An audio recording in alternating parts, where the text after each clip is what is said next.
सबसे पहले gift Nifty की बात करें तो सपाट ओपनिंग के संकेत भारतीय बाजारों के लिए निकल कर आ रहे हैं, करीब 24,000 के पास। याद रखें, पिछले हफ्ते 1% की तेजी के साथ निफ्टी बंद हुआ था। मेटल स्टॉक्स में भारी गिरावट पिछले हफ्ते दिखी थी, लेकिन आज के सत्र के लिए कमजोर ओपनिंग तो नहीं, लेकिन म्यूटेड ओपनिंग के संकेत निकल कर आ रहे हैं। एशियाई बाजारों की बात करें तो यहां पर भी मिला जुला कारोबार है। निके यानी जापानीज मार्केट में 300 अंकों की कमजोरी है, लेकिन कोरियन मार्केट में दिन के निचले स्तर से रिकवरी दिखी है। करीब आधे % से ज्यादा की तेजी के साथ कॉस्पी कारोबार कर रहा है। चीन और हांगकांग के बाजारों में भी शुरुआती तेजी आज के सत्र में निकल कर आई है। अमेरिकी बाजारों की बात करें तो 5 दिनों की तेजी के बाद शुक्रवार के ट्रेडिंग सेशन में थोड़ी सी कमजोरी दिखी।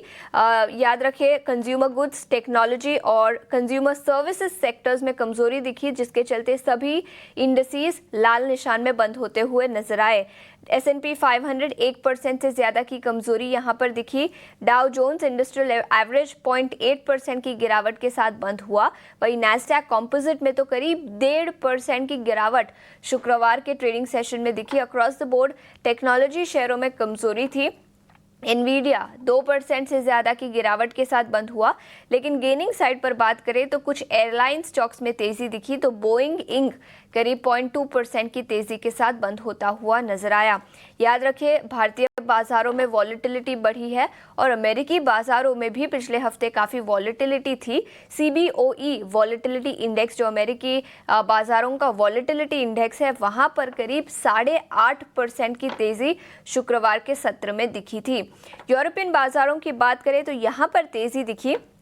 FTSE 0.2% की तेजी के साथ बंद हुआ।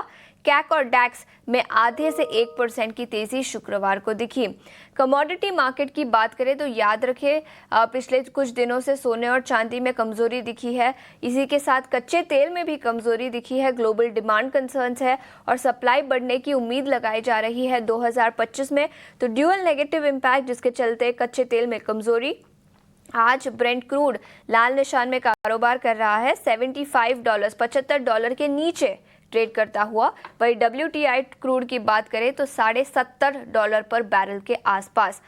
सोने की बात करेंगे, वहां पर थोड़ी सी तेजी आज सुबह निकल कर आई है। 0.2% की तेजी के साथ स्पॉट गोल्ड $2,625 पर आउंस के आसपास। और सिल्वर की बात करें तो यहां पर $30 पर आउंस के नीचे सिल्वर फिसलता हुआ। FIIs और DIIs के आंकड़े कैसे रहे, उस पर भी एक बार नजर डालेंगे। FIIs ने फिर एक बार शुक्रवार को बिकवाली की। करीब 1320 करोड़ की बिकवाली शुक्रवार को दिखी। वही FIIs DIIs की बात करें तो उन्होंने करीब 2600 करोड़ की खरीदारी शुक्रवार को की थी। इंडेक्स फ्यूचर्स में 1180 करोड़ की बिकवाली। इंडेक्स ऑप्शंस में करीब 20,000 करोड़ की खरीदारी दिखी। स्टॉक फ्यूचर्स में 1220 करोड़ की खरीदारी। वही स्टॉक ऑप्शंस में करीब 820 करोड़ की खरीदारी कल के ट्रेडिंग सेशन, शुक्रवार के ट्रेडिंग सेशन में दिखी थी।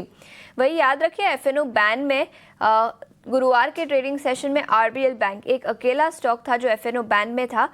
शुक्रवार को उस स्टॉक को भी निकाल दिया गया और आज कोई भी स्टॉक FNO बैन में नहीं रहेगा। तो इसके चलते ज़्यादा कुछ पॉजिटिव या नेगेटिव ट्रिगर्स नहीं होंगे, लेकिन FIIs की बिकवाली का ट्रेंड पिछले कुछ दिनों से दिखा है और आज और शुक्रवार को भी कंटिन्यू होता हुआ नजर आया। लेकिन इसके अलावा